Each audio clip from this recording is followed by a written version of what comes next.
Servus Leute, was geht und herzlich willkommen zurück zu einer weiteren Folge Battle News, in der wir alle News zum Battlefield Franchise behandeln, natürlich insbesondere zu Battlefield 2042, aber natürlich auch, wenn es in den Vorgängerteilen die eine oder andere Neuigkeit oder wie in unserem Fall das ein oder andere Event geben wird. Dementsprechend gehen wir heute mal über einige, ja, ich würde sagen interessante Themen, weil es dann doch endlich mal ein Lebenszeichen auch unter anderem von DICE gibt. Wir haben nämlich auf dem Programm stehen natürlich einmal ein paar neue Infos zur neuen Map Exposure, also hängt alles mit dem Dataminer Temporal zusammen, der hat unter anderem da noch ein bisschen für uns tiefer gegraben und gibt uns auch ein bisschen Aufschluss zu neuen Waffen bzw. ja, einem neuen Luftfahrzeug, also da gerne dranbleiben. Des Weiteren werden wir im März ja einen kleineren Update erfahren, dazu gibt es Neuigkeiten zum Zeitpunkt und ja, auch einen kleinen Teaser zum Umfang der ganzen Sache und mit das schwerwiegendste oder wichtigste Thema auch für heute. DICE hat sich jetzt öffentlich auch auf deren Website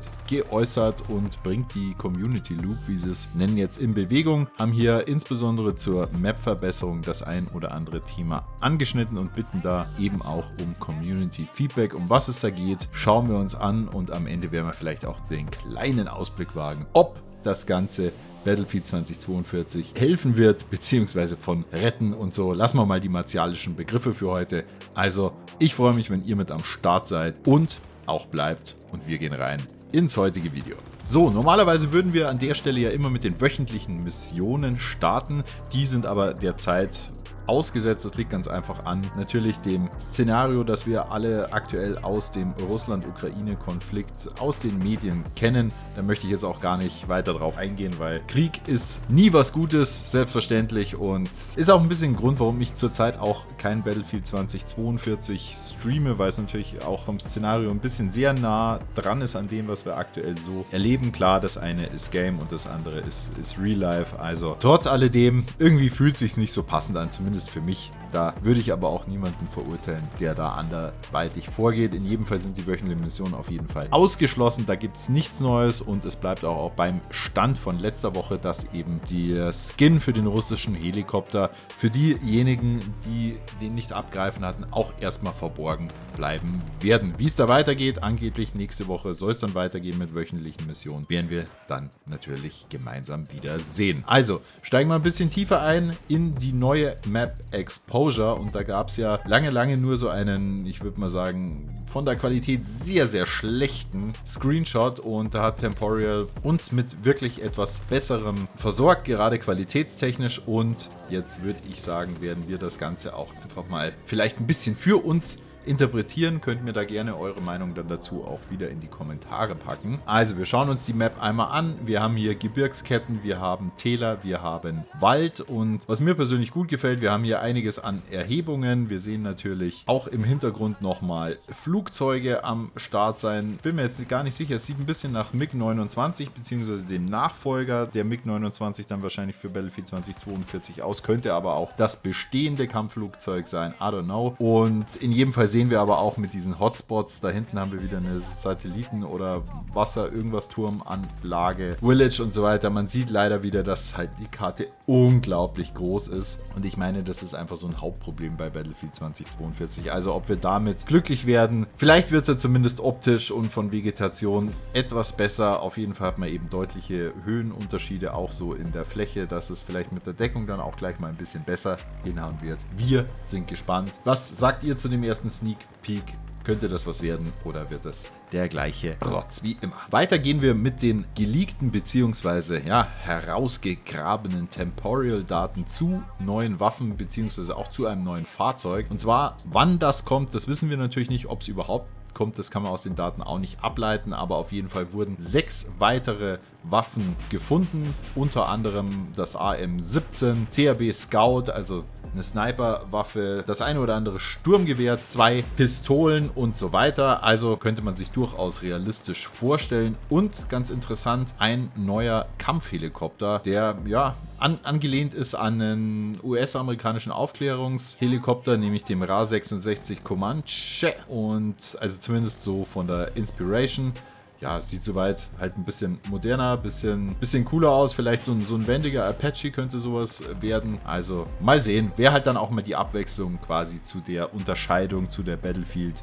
4 Unterscheidung, halt Nightbird und dem Attack Heli, was man halt jetzt auch einfach so übernommen hat. Also ich denke, da können wir alle gespannt sein und einfach mal abwarten, was da so auf uns zurollen könnte. Als nächstes wollen wir mal über das kommende Update, nämlich 3.3 sprechen. Und zwar sollte das ja eigentlich diese Woche schon erscheinen, ist jetzt aber um eine Woche verschoben worden. Darin soll es unter anderem ein aktualisiertes Scoreboard geben und einige kleinere Verbesserungen. Also da ist noch nicht der Major Update gemeint, weil der kommt ja dann auch erst mit dem Feedback aus den Community Loops und dann final auch erst mit der Season. Also da wird es kleinere Anpassungen und Verbesserungen geben und eben ein Scoreboard und ja, das schon mal gezeigt und geleakte Wiedergutmach-Bundle, nennen wir es mal, das durchaus ja ganz nice aussieht, aber natürlich für den Wartebereich ist halt dann ein Heldenskin und 2 Waffen oder 3 Waffenskins und ein Fahrzeugskin und irgendeine Karte ist er jetzt natürlich auch nicht. Besonders, das kann man dann auch einfach nur als Geste abtun. Nichtsdestotrotz, der Skin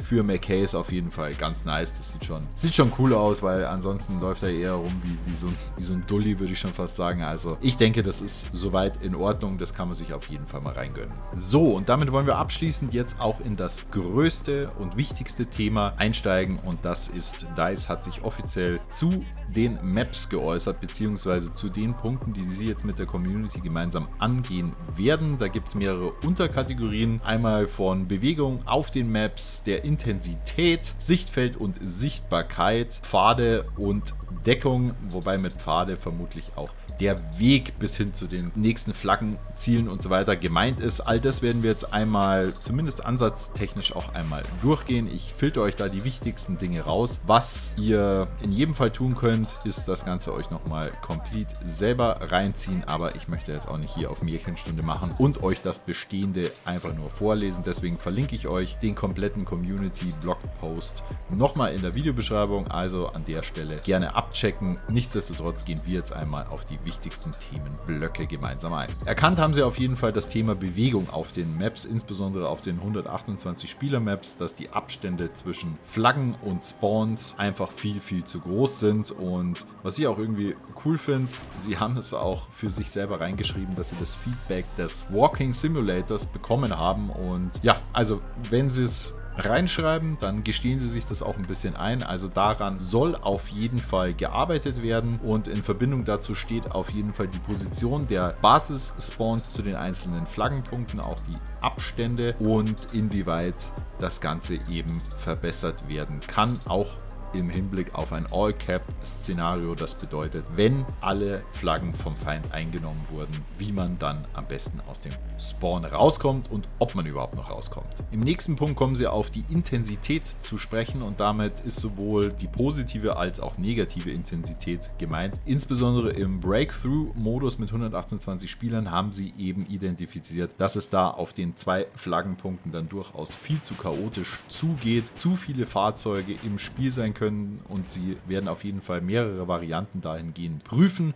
ob es vielleicht Breakthrough in Zukunft nur noch im 64-Spieler-Modus geben wird, ob sie die Fahrzeuge reduzieren werden und können und auch in diesen beiden Punkten freuen sie sich natürlich auf unser Feedback und dementsprechend, egal wo ihr unterwegs seid, auf Instagram, Twitter, Reddit oder whatever, gebt da gerne Feedback, ja, macht das auch gerne offiziell, umso mehr Einzelnachrichten da kommen, umso besser. Wir machen das natürlich auch, klar, da kann man auch irgendwie so eine Sammelaktion geben, also ich werde an der Stelle vielleicht auch bei uns auf dem Discord einen kleinen Channel einrichten, wo wir einfach sagen, okay, Feedback auf diese 5 Oberkategorien, da darf jeder dann gerne drauf joinen und seinen Kommentar abgeben und dann können wir das auch einfach als ATC-Komplettpaket einreichen. Würde mich natürlich auch freuen und vielleicht wäre das auch eine ganz coole Basis, und wenn ich jetzt da so gerade drüber nachdenke, auch für ein Folgevideo, auch wirklich von euch, von der Community, da noch einmal eure Gedankengänge einfach mitnehmen und auch